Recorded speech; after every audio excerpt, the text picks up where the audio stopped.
Good morning, everyone. Morning. A year or so ago, I spoke at the very equivalent to this event at approximately the same time of day. It was the same month. And as it happens, we were in the same lovely Art Deco hall, and Peter Lilly was another keynote speaker on the same panel. And looking out across the hall, I have to say that none of you look a day older. But I'm certainly not going to say it's an instance of Groundhog Day, because after all, so much has changed. Last year, we were gearing up for the referendum, and I think it's fair to say there was a certain amount of trepidation within the room that it was looming on the horizon quite so soon. The bookies had remained down as a very short-priced favourite, and so, I dare say, did David Cameron. As it happens, Peter had not yet declared which side he would be campaigning on in the referendum.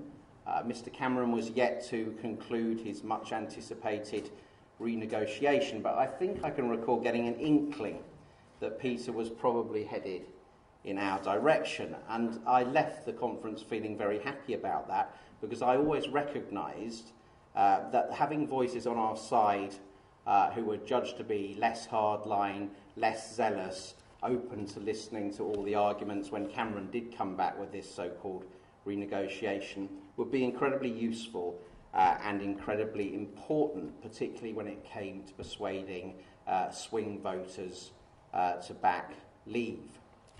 So today I'm speaking to you 4 and a bit months after a triumphant referendum, which, notwithstanding the antics of the High Court, has hopefully put our country on a pathway back to national sovereignty and independence.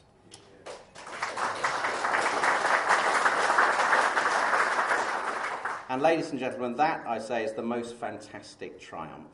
They say in politics you can either prioritise being something or achieving something, and I think together we've achieved something amazing. Something that the rock singer Morrissey was quite right in describing the other day as magnificent, and I think Brexit and the vote on June the 23rd was indeed magnificent. It was in the finest traditions of our great nation. It was an exceptional act of patriotism and national self-confidence indeed. And perhaps there was also a bit of British bloody-mindedness thrown into the mix. In our various ways, we helped to ensure that 17.4 million of our compatriots stared Project Fear in the face and thought, no, I'm not having this, I believe in my country. Before coming along today, I actually, don't call me vain, but I had a quick peek at my speech from last year and was rather delighted to find that its content seemed to have stood the test of time pretty well. So well, in fact, I'm going to read you a little extract of what I said. I called for a grand coalition to be assembled that was capable of winning a majority, and noted we probably need to be aiming at 17 or 18 million votes in order to win the referendum. I tell you what, if I got it all wrong, I wouldn't be mentioning any of this. I reached such a figure because I never believed projections that suggested a turnout below that of the 2015 general election, and I supposed that given what was at stake, it would end up being quite a bit higher. I pointed out in last year's speech there are 2 large groups of people who will decide this referendum, and for shorthand I'll call them swing voters and habitual non-voters. The swing voters, I said, were typically middle class, perhaps lacking in deep-rooted ideology and nervous of straying too far from what they perceived to be the centre ground. Meanwhile, the habitual non-voters were more likely to be from blue-collar backgrounds, to have strong antipathy to the political establishment, and were much more likely to be receptive to very direct, even strident messages, and more likely than average to have an underlying antipathy to the EU. And I related these 2 distinct sets of voters to the 2 groups who were then battling to win the designation of the official Leave campaign. And I said, it seems to me Leave.eu could productively court these habitual non-voters, and equally Vote Leave, in my view, is best equipped to design and deliver an overall campaign message to perhaps 10 million swing voters, and that division of Labour would seem to me to offer a potential basis for each group to help the cause without harming each other or duplicating too much effort. Now, that's pretty much what actually happened. Only there was never a formal or even a private non-aggression pact, which I'd also hoped for.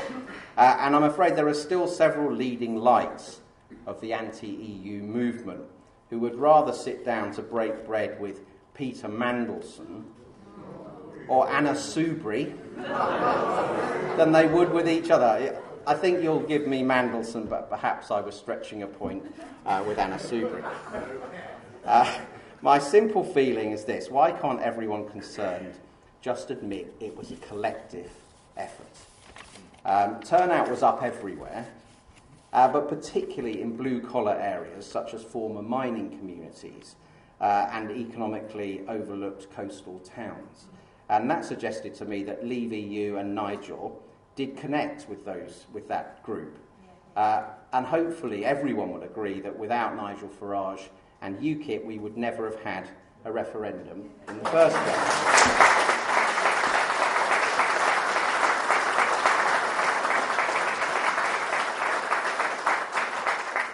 But equally, Vote Leave did a great job designing that finely calibrated overall campaign that I'd hoped for last year. I was one of a small group of senior UKIPers who backed Vote Leave for the designation because I understood or believed that only Vote Leave could attract those nervous middle-class swing voters. I didn't like going against the party line, but for me the greatest loyalty was to the cause of Brexit itself. Now, I have to say Vote Leave, in my view, did a great job as well, particularly in those big televised debates. And looking back, what a superb job was done by Boris Johnson and Andrea Leadsom and Gisela Stewart as well. I think they're fantastic.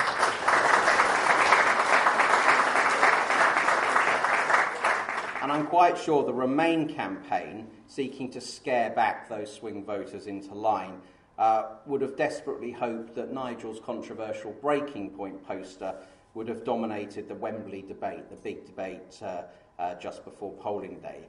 But it didn't, and it couldn't, because it wasn't from the official campaign. So Vote Leave had distance and, in that respect, deniability.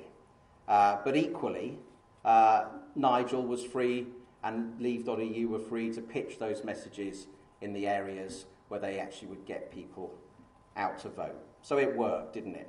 And I wish people would now cut out the unseemly "it was all us," which is coming from elements within both camps. We don't have to all like each other or all agree on everything about non-EU issues, but we should respect each other's contribution as a sign of respect for our cause, and what a cause it was.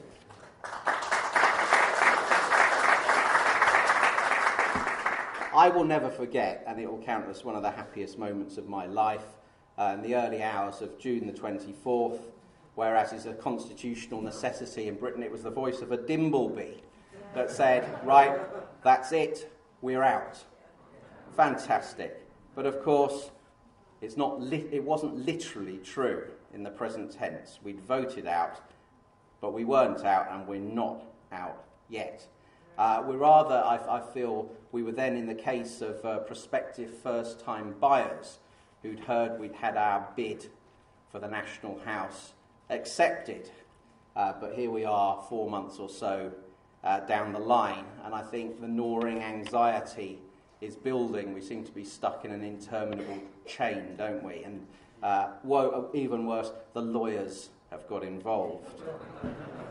And we don't even have to suspect that one or two people in the chain, if you'll pardon the phrase, are playing silly buggers here, because they're pretty much admitting it, aren't they? We certainly have the government appeal to the Supreme Court, which we must hope will be successful. But we have some MPs, David Lammy, Daniel Zeichner, freely admitting they will be voting against the triggering of Article 50 come what may. We have Mr. Nicholas Clegg. Some names can be relied upon to yield the pantomime boo. Now, Mr. Clegg is talking as if he was a supreme Democrat of having a second referendum at the end of all this on the terms of departure. But what he knows, and we know, is a second referendum, if acceded to and agreed now, would incentivise the institutions of the EU to attempt to make sure that the deal was so rotten it would be rejected. So he is putting a spanner in the works as sure as Mr. Lammy or Mr. Zeichner. And I say to you, and I don't suppose I'll need to argue the case very hard, don't trust Nicholas Clegg on the EU. He has a record of duplicity. I don't know if many of you can remember back when he took over the Lib Dem leadership, probably, was it late 2007, early 2008, he inherited from Ming Campbell a pledge from the Lib Dems that they would vote for a referendum on the Lisbon Treaty. He ratted on that pledge and allowed his MPs to vote it through without a plebiscite, and he did something, he tried a distraction technique. He jumped up suddenly and said, what we need is a real referendum, an in-out referendum, the referendum we hadn't had for, then it was, I think, over 30 years. Completely insincere, because we learn from my old university chum David Laws's memoirs that when David Cameron pledged an in-out referendum, Nick Clegg turned to him and told him he was nuts. So Mr. Clegg and sincerity on this issue at least, perhaps some would say on others, but on this issue at least, do not go together. We also have the possibility, don't we, of amendments to whatever bit of legislation the government produces designed to keep us in the single market. We also have the looming shadow of the unelected House of Lords. So there are multiple threats, spanners in the work. The other side are not giving up. So my question today, which I will also attempt to answer, is what can UKIP now do to help Brexit along the way? And I come to the rather cheering conclusion that it's our solemn duty to be shamelessly populist. And going back to those David Law's memoirs, the quote that David Cameron gave back to Nick Clegg about why he'd offered the referendum, part one was my backbenchers are unbelievably Eurosceptic. Part two was, and I've got UKIP breathing down my neck. And that's what UKIP needs to start doing again. Now, in the 2010 to 2013 period, it was the Tories who were the key target of the UKIP neck breathers. This time, I think it's mainly going to be Labour MPs. And let us not forget that 70% of Labour MPs sit for constituencies which voted Leave. Their coalition of Labour Party support is fracturing. Ed Miliband in particular is an interesting case because after David Cameron had pledged in and out referendum, we in UKIP felt very strongly if we kept pushing Labour, it was obvious to us that Ed Miliband would have to match it. And looking back, it would obviously have been in his electoral interest to do so. But he didn't match it because on this issue, he is a zealot for the other side. His seat in Doncaster voted by more than 70% to Leave. But we must put pressure on people like Ed Miliband and test their devotion to the EU by making them genuinely fear that a political landslip is underway and that UKIP can take their seats off them. Now, I hope and actually expect that whoever becomes the new UKIP leader at the end of this month will start an immediate popular campaign to simply scrap the 1972 European Communities Act straight away.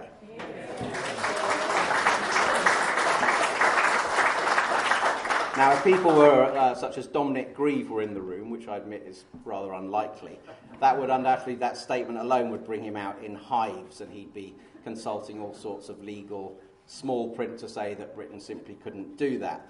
But actually, I think it's UKIP's duty to campaign on this and to bring in as many of the 17.4 million Brexit voters as possible behind this, because we have to be putting on the pressure. Whether Ms May ends up going down that road is not really the point. The point is we have to harness public opinion for Brexit. And far from decrying those newspaper headlines of yesterday, which many of the highfalutin establishment have, I was delighted to see them and proud of my old trade. I won't call it a profession, but trade. So UKIP, I think, let's say we're emerging from a period of navel-gazing. And I can tell you we're certainly not in a death spiral, but we're coming back to good health.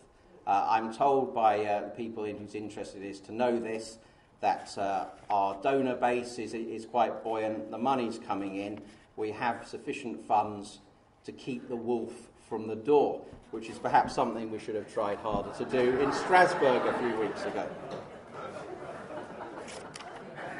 I wondered if you would cotton on to that, but, quick thinkers.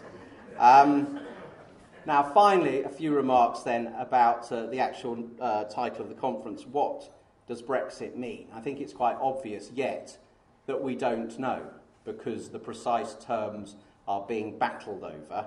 But what it should mean is that Britain is outside the single market, but with the maximum possible access to it, which will mean outside the jurisdiction of the European Court of Justice and in charge of our own laws again. We've got to be outside the customs union so we can make our own trade deals. We've got to have our territorial waters back so our fishermen can make their own.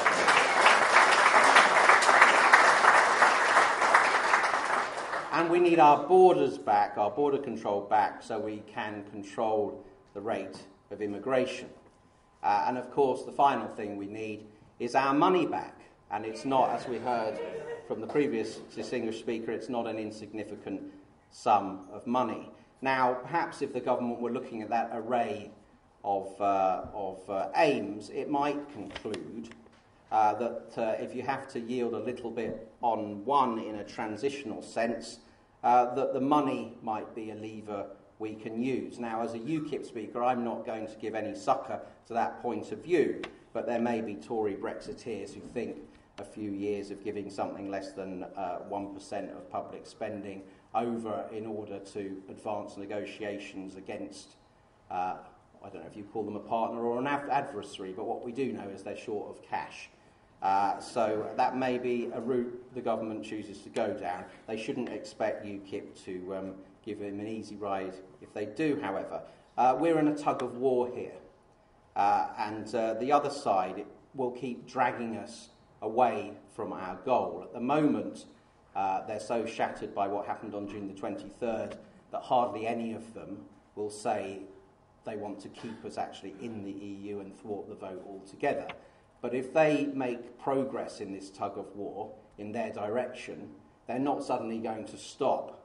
They will keep pulling the rope, and if they get the slightest opportunity to actually thwart the whole thing, to kick it into the next parliament, to contaminate the mandate by general elections, that they will take that opportunity. So it's time for UKIP to pick up our end of the rope again and pull, like anything, the government towards the exit door. And I say to Tories in the room, better off out Tories, that at times over the next year or two, if you don't think, UKIP are being a pest, then we're not doing our job properly. And we're going to do our job properly. Thank you.